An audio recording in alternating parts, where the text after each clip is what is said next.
Greetings, Earthlings. Welcome back to my channel, the Only Lauren channel. And today's episode and lecture is the first in a series I like to called Astroworld, inspired by Travis Scott and being in Houston and being ultimately an astrophysics major, because at the end of the day, this is why I do any of this stuff, is to get to the astronomy. And since I think the stars deserve to be honored and worshipped and admired and acknowledged and get all of theirs, I created this series to help you guys walk through some astronomy stuff. I should do it Neil deGrasse Tyson style. The universe, made up of billions of stars and galaxies. Blah blah blah. Existential, exponential. You know what I'm talking about. So anyways, the first thing I'll be covering in this series is the solar system, and then I'll cover like different galaxies, different stars, how to study them, what each of the ways we study the stars goes. So today's episode is all about the sun. Here comes the sun. Here comes the sun. You are the rain. So the first thing you need to know about the sun, it is the star at the center of our solar system, and you already know that. It's a big giant ball of gas, like Puma said in The Lion King, also known as the fourth element, called plasma, which is neither a solid, liquid, or gas, but plasma, which is most likely a combination of the four. That makes me think about something else, but forget about that. It is our main source of light. It has infrared radiation. That's the one we know and we are familiar with. Obviously, the most important source of energy in our solar system that we know.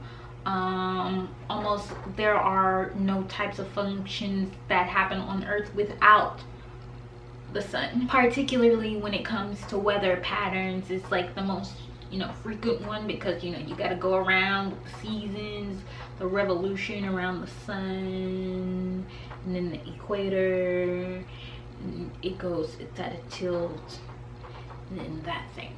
So a little bit about its size, not to call you fat sun or anything like that.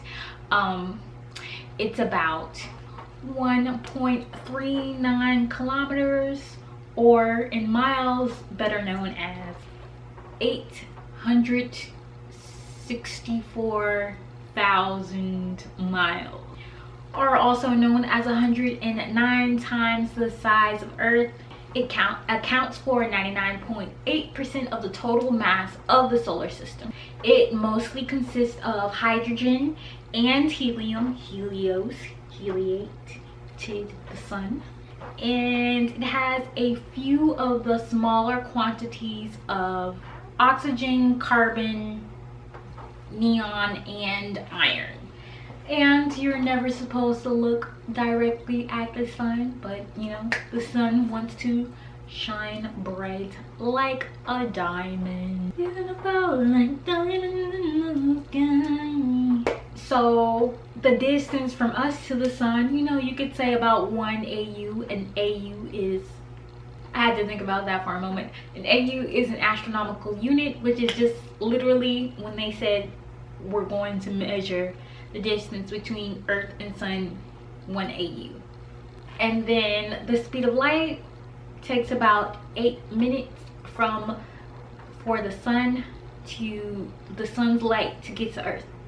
So 8 minutes is also the amount of time or space it is from Earth. Space and time it is from Earth. So the visual brightness or apparent magnitude of the sun is about negative 26.74. We can talk about these, what each of these means, and we're just gonna roughly go over these. I'll go over the classifications of stars in a separate Astroworld video. There's also the absolute magnitude, which is what they're talking about, the brightness, not the apparent brightness, but the actual brightness. It's the difference between being smart and looking smart, or being useful or something. Brilliant otherwise. Okay, so the absolute magnitude is 4.83 luminosity. The spectral classification is G to V. The metallicity is Z.0122. The angular size is 3.16 to about 332.7 arc minutes per arc. So the mean distance between here where the sun is to the Milky Way core is about 2.7 times 10 to the 17 kilometers light years away. It has a galactic period of 2.25 to about 2.50 times 10 to the 8 years. It has a velocity of 22.0 kilometers per second as it's orbiting around the Milky Way galaxy.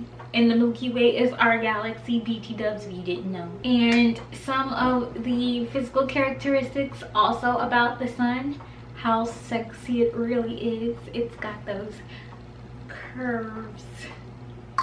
Its equatorial radius is about 696,000 kilometers. Its circumference, total circumference, is about 4.379 times 10 to the 6, and that is wait, let me finish that sentence. Kilometers. That is what they call its flattening, which is its composition, blah blah blah. I'm gonna go over that in another Astroworld video. It's 9.6 times 10 to the negative 6.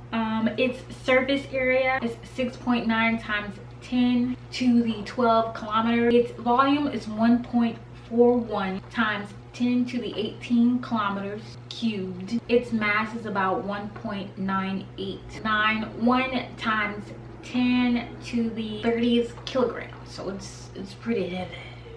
It's almost about 2 to the 30th kilogram, probably 29th kilogram.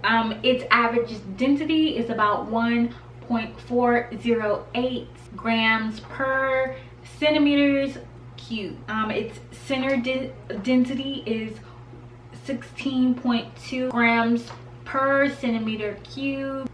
Its equatorial surface gravity is 274 seconds squared. Its moment of inertia factor is about 0.070. That's an estimate.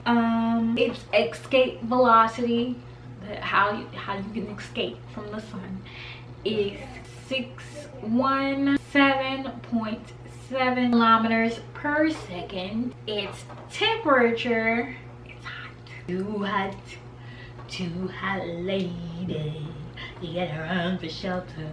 You gotta run for shade. Is 1.57 times 10 to the 7 Kelvin, which means it is really freaking hot.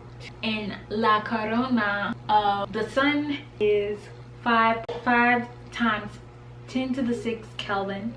The luminosity, I'm just gonna go through this again, is about 3.8 times 10 to the 26 watt. Color is 0.63. The mean radius is about 2.009 times 10 to the 7 watts per meters per, I don't know, this SR in the age is 4.6 billion years old. It's pretty young. So here are some of the rotation characteristics also of the sun. Its obliquity is 7.25 degrees. To the ecliptic, its right ascension to the North Pole of the Sun, 286.13 degrees. The declination of the North Pole is 63.86 degrees. The sidereal rotation period is about 25.5. Its rotation velocity is 7.189 times 10 to the kilometers per hour. Its photosphere composition by mass, so they measure this by mass. Hydrogen being the highest at 73.46% of it. Helium being the second, equaling 24.85%. And then the rest of them, since they are arbitrarily small, I'm going to still tell them to you guys. It's oxygen, carbon, iron, neon, nitrogen, silicon, magnesium, and sulfur. So the Sun is a G-type main sequence star because it has a spectral class. We're going to talk about the spectral classes of the stars. And that's pretty much what I'm going to say on the Sun for now, because you guys can do your own research for the rest of it, and that's going to be your homework. Let me know what else you have found out about the Sun as far as characteristics, not only just physical, but you know, maybe etymological. That's easy. That's an easy one, so you can just bring that back to me. I'll see you guys later in another channel. Like this video and subscribe and share it, share, and pick up my book Quintessence, which is available on Amazon for your purchase. Bye.